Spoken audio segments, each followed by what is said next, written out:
افغانستان میں دہشت گرد نیٹ ورکس کے خلاف پاکستان کے آپریشن غازب الحق کی عالمی سطح پر پذیرائی۔ معروف امریکی جریدہ دی ڈپلومیٹ نے افغان طالبان اور فتنہ الخوارج کے خلاف پاکستان کی بہترین آپریشنل حکمت عملی کو سراہا۔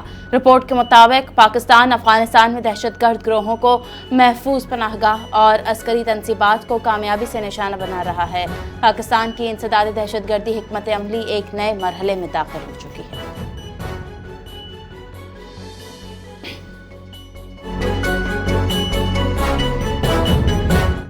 ٹرمپ کی مشکلات میں اضافہ، کانگریس نے ایوان جنگ روکنے کا مطالبہ کر دیا۔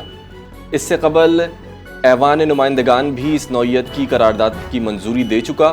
ریپبلکن اکثریت رکھنے والی امریکی سینٹ میں منظور ہونے والی قرارداد کے حق میں 50 جبکہ مخالفت میں 48 ووٹ آئے۔ چند ریپبلکن ارکان نے بھی ڈیموکریٹس کا ساتھ دیتے ہوئے قرارداد کی حمایت کی۔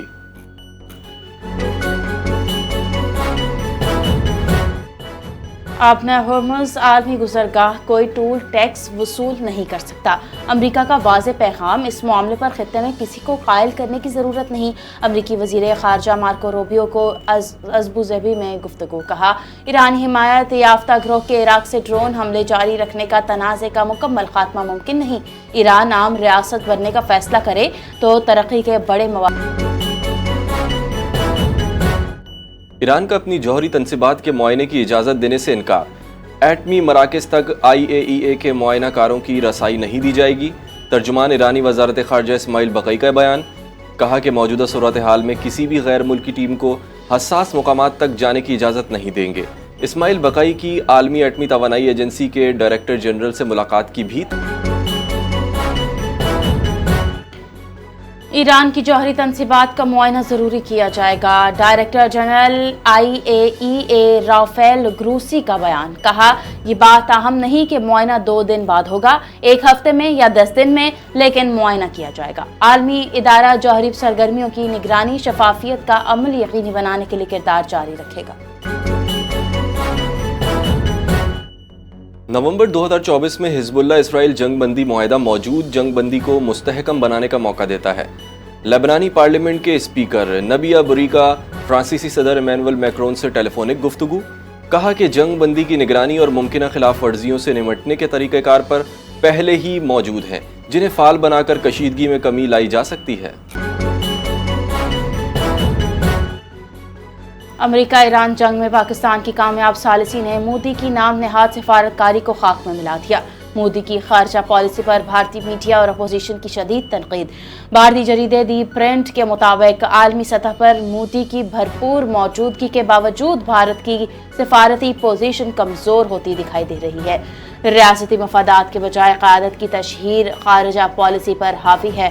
اپوزیشن جماعت کانگریس کے رہنما نے کہا مودی کی سفارتکاری قومی مفاد نہیں، ذاتی تشہیر کا ذریعہ ہے۔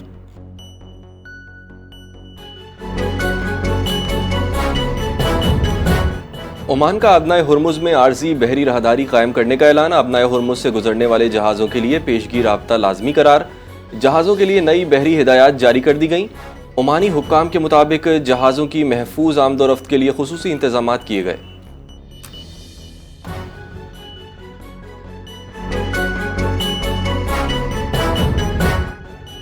ایران جنگ میں تباہ ہوئے امریکی طیارے F-15 کے فائٹر پائلٹ کے ایرانی ڈرون سے متعلق اہم انکشاف، دونوں پائلٹوں نے ایجیکٹ کیا، جنہیں بعد میں امریکی فوج نے اسپیشل آپریشن کر کے ریسکیو کیا۔ نشانہ بننے سے پہلے کئی ایرانی ڈرونز نے جیلی فش کی فارمیشن بنائی ہوئی تھی۔ امریکی پائلٹ کا انکشاف، بتایا ایک بڑا ڈرون اوپر اور لاتعداد چھوٹے ڈرونز اس کی ٹانگوں کی طرح اڑ رہے تھے۔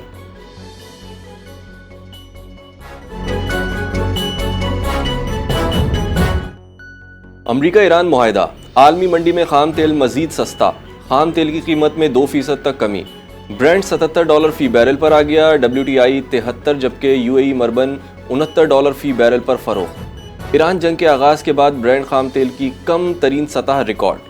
امریکہ ایران معاہدے کے بعد توانائی مارکیٹ میں استحکام کی امید۔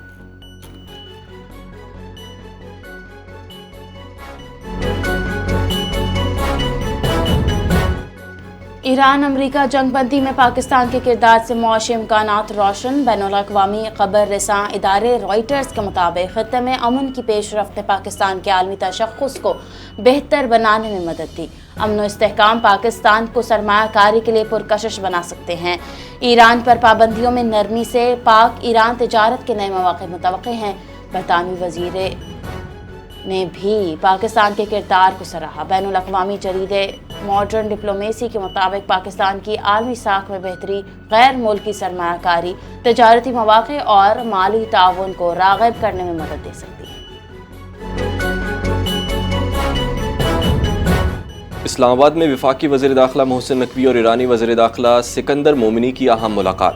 پاک ایران تعلقات اور خطے کی صورتحال پر تفصیلی تبادلہ خیال۔ دونوں ممالک کا خطے میں کشیدگی میں کمی پر اطمینان کا اظہار، سیکیورٹی، انسداد دہشت گردی اور سائبر سیکیورٹی تعاون بڑھانے پر اتفاق۔ ایرانی وزیر داخلہ کا پاکستان کے کردار اور استقبال پر شکریہ، جلد اعلیٰ سطح دوروں اور تعاون کے فروغ کا اعلان۔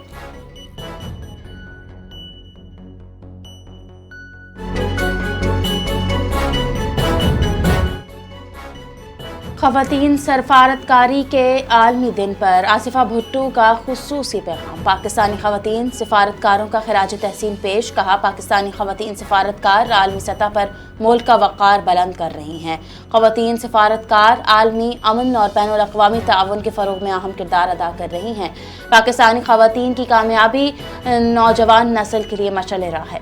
پاکستان کی تمام سابق اور موجودہ خواتین سفارتکار قوم کا فخر ہیں۔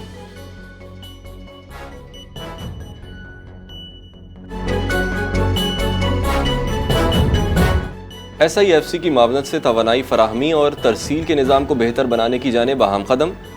وائٹ آئل پائپ لائن منصوبے کی منظوری۔ ملک کے شمالی اور جنوبی حصوں میں تیل کی ترسیل کے نظام میں بہتری متوقع۔ وائٹ آئل پائپ لائن سے ایندھن کی فراہمی کا نظام مزید مؤثر ہوگا اور ترسیلی اخراجات میں کمی آئے گی۔ منصوبے سے توانائی انفراسٹرکچر اور سیکیورٹی کو تقویت ملے گی۔ روزگار کے نئے مواقع اور سرمایہ کاری میں اضافے کی توقع ہے۔ SIFC کا کلیدی انفراسٹرکچر منصوبوں میں اہم کردار ادا کر رہا ہے۔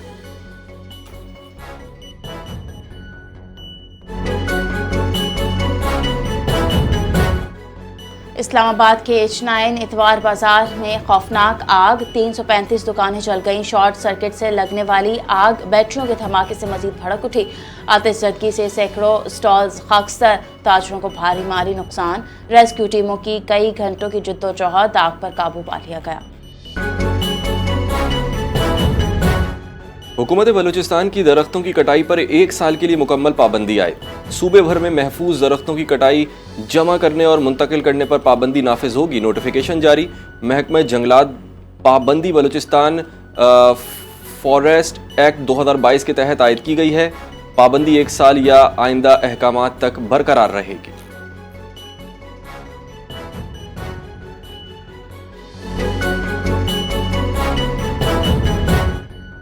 کراچی میں 8 محرم الحرام پر سیکیورٹی کے جامع انتظامات مکمل۔ پولیس ترجمان کے مطابق شہر بھر میں 5000 سے زائد اہلکار سیکیورٹی ڈیوٹی انجام دیں گے۔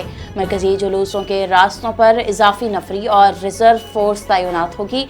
حساس مقامات پر سنائپرز اور سرچ آپریشنز کے ذریعے نگرانی جاری ہے۔ پولیس کی جانب سے مشکوک سرگرمی کی فوری اطلاع مددگار 15 پر دینے کی اپیل۔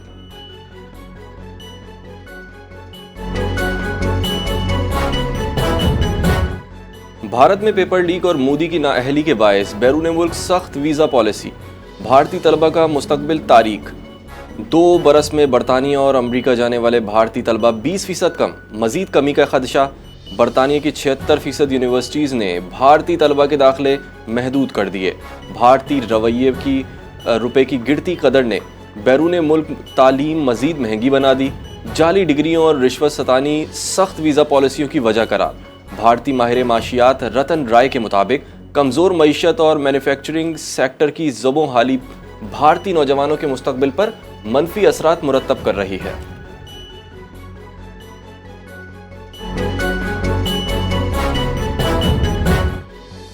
افغان رجیم کی اندرونی صفوں میں بڑی درار۔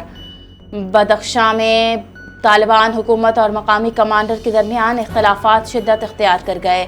ملاحبت اللہ نے جمعہ خان فاتح کے خلاف کارروائی کا حکم دے دیا۔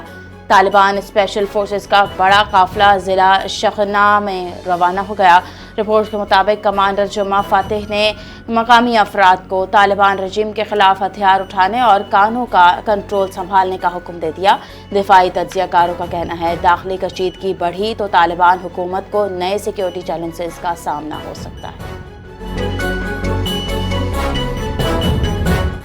قومی کرکٹ ٹیم کے سابق فاسٹ بولر شعیب اختر کے بڑے بھائی شاہد اختر انتقال کر گئے۔ شعیب اختر کا سوشل میڈیا پر جذباتی پیغام، بھائی کے لیے دعائیں مغفرت کی اپیل۔ کرکٹ حلقوں اور مداحوں میں شاہد اختر کے انتقال پر افسوس کی لہر۔ خاندانی ذرائع کے مطابق مرحوم شاہد اختر کی نماز جنازہ آج اسلام آباد کے H8 قبرستان میں ادا کی جائے گی۔